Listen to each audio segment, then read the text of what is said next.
Good morning, everyone. It's November 15th, 2018. The Fed will continue tightening until everything breaks. Brandon Smith, Alt Market.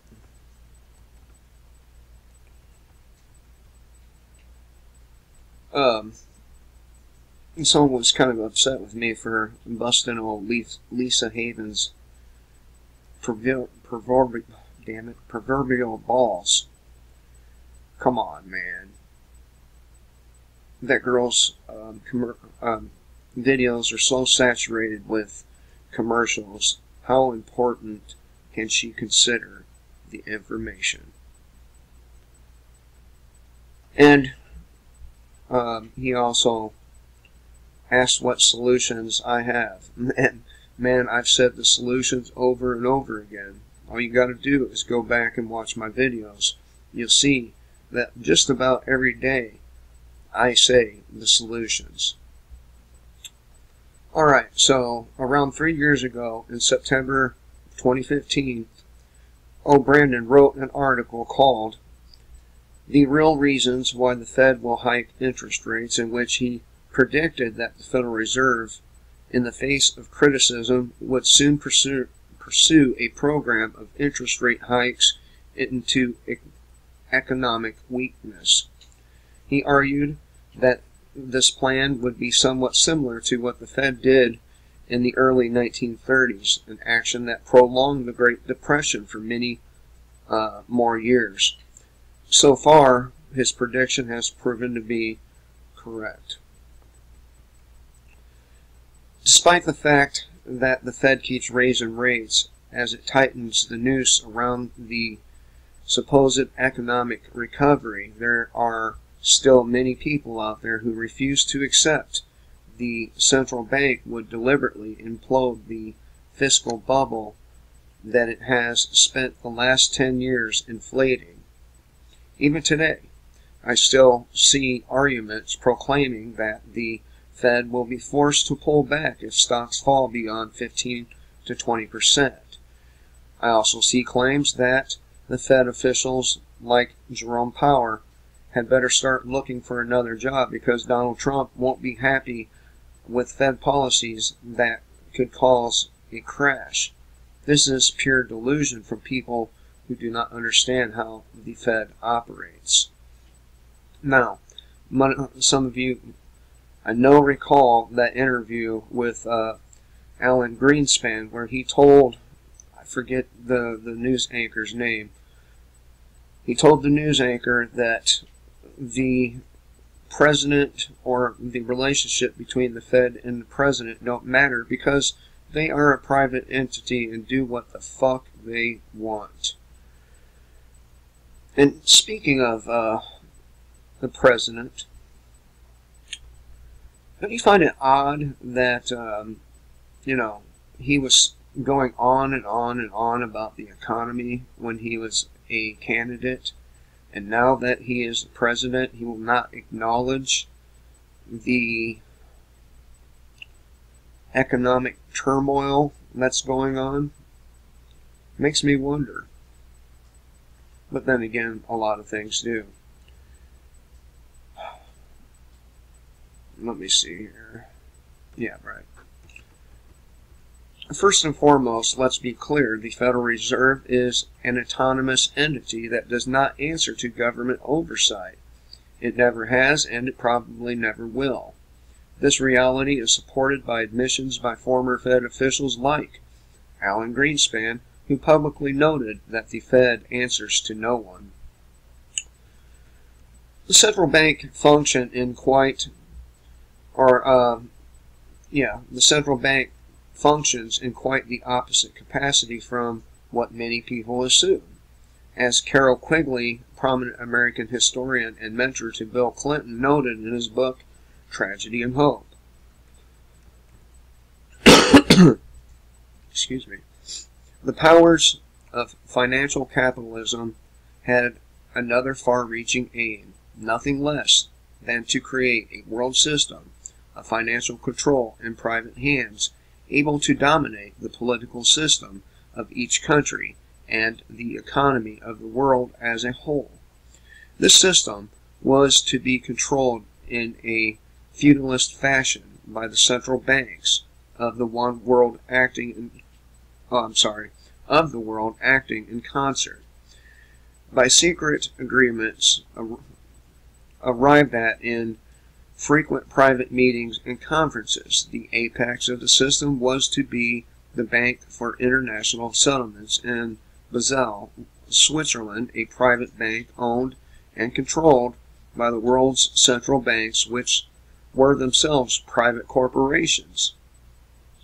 Each central bank sought to dominate its government by its ability to control treasury loans, to manipulate foreign exchanges, to influence the level of economic activity in the country, and to influence cooperative politicians by subsequent economic rewards in the business world. In other words, the governments do not assert control over central banks. Central banks assert control over governments, and that would include the Trump government. That said, there are some exceptions to this rule. For example, an act of Congress can be used to enforce a full audit of Fed activities, something which has never been done. Although I must point out that simply auditing the Fed will do no good, because you'll know what the Fed's been up to, but that's it. Fed propaganda asserts the lie that the bank is audited annually by the government government accounting office, but this is not an audit of the Fed financial actions and policy initiatives. Rather, it is an audit of minor expenditures. Knowing how many pencils and how many desks the Fed purchases in a year does not help us to understand the bank's influence over our economy, or economic security rather. All other audits of the Fed are done internally by the Fed's own Board of Governors, and this is hardly transparent or independent. The only time the public has gained access to even a partial government audit of Fed activities was during the audit of TARP. This alone exposed trillions of dollars in bailouts and overnight loans to various banks and corporations, many of which were foreign. The GOA did nothing in terms of regulatory action against the Fed after it was revealed that they were funneling trillions in capital into foreign corporations. All they did was make a ledger of the transactions and remain silent on the rest.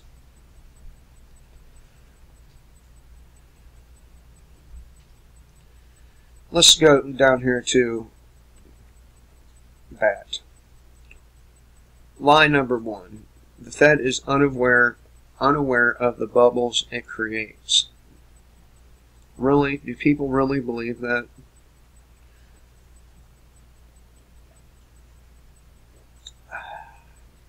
Mainstream economists and Fed officials alike use this lie regularly. Not once has the Board of Governors of the Fed ever been audited or punished in light of an economic crisis they created. When central bank culpability is obvious, they simply claim they had no idea the fiscal bubble was as inflated as it became. The disaster surprised them.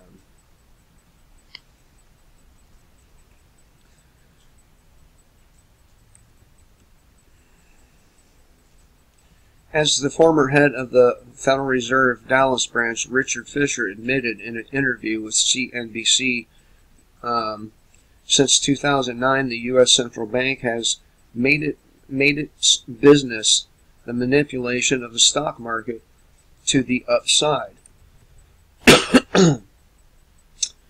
In quotes, what the Fed did, and I was part of that group, is we front-load a tremendous market rally starting in front-loaded, starting in 2009. It's sort of what I call the reverse wimpy factor. Give me 2 hamburgers today for 1 tomorrow. I'm not surprised that almost every index you look at was down significantly after the first Fed rate hike. Lie number 2, the Fed is unaware that its tightening policies cause extreme economic contraction. So if the Fed is aware when it causes a bubble, is it aware when it is popping a bubble? Absolutely, as Ben Bernanke admitted in a speech in 2002, in quotes. In short, according to Friedman and Schwartz, because of international or institutional changes and misguided doctrines, the banking panics of the Great Contraction were much more severe and widespread than would have normally occurred during a downturn. Let me end my talk by abusing slightly my status as an official representative of the Federal Reserve. I would like to say to Milton and Anna regarding the Great Depression, you're right, we did it. We're very sorry, but thanks to you, we won't do it again. Let's see, do they have any more Fed lies? Lie number 3. The Fed is the center of establishment power, therefore they need the U.S. economy to thrive. While it is true that the Fed is currently in charge of the dollar as the world reserve currency, the idea that the Fed is somehow indispensable to the global establishment has always bewildered me.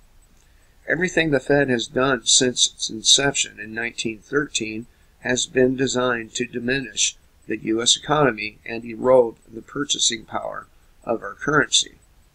I ask, at what point has the Fed ever taken action that did not result in a bubble or a bubble collapse? At what point has the U.S. economy ever improved at a fundamental level because of the Fed, rather than diminished in the wake of a fake recovery the Fed conned the public into believing in? What else does the Fed do besides sabotage? And that's exactly it right there. No more needs to be said. What else does the Fed do besides sabotage? And that's what they've done for the entirety of their existence. Sabotage the economy and make life for Americans harder and harder as time passed by. And here we are today. Oh, man. You know, it's been pouring fucking rain since Monday. We had a little break yesterday, but it came back with a vengeance. I mean, it's pouring down. We don't get rain like that in South Carolina very much, but here we are getting pounded by it last month or so. So, tell me what you think about the Fed. I think that all these guys, the politicians, the bankers, the Wall Street executives, all these guys should be in Gitmo, Abu Ghraib, or any other deep, dark dungeon they could be locked away in for the rest of their lives. Or something else more akin to the French Revolution. There's a solution right there, guy. Anyway, hope you all have a good day. Kill the state before the state kills you.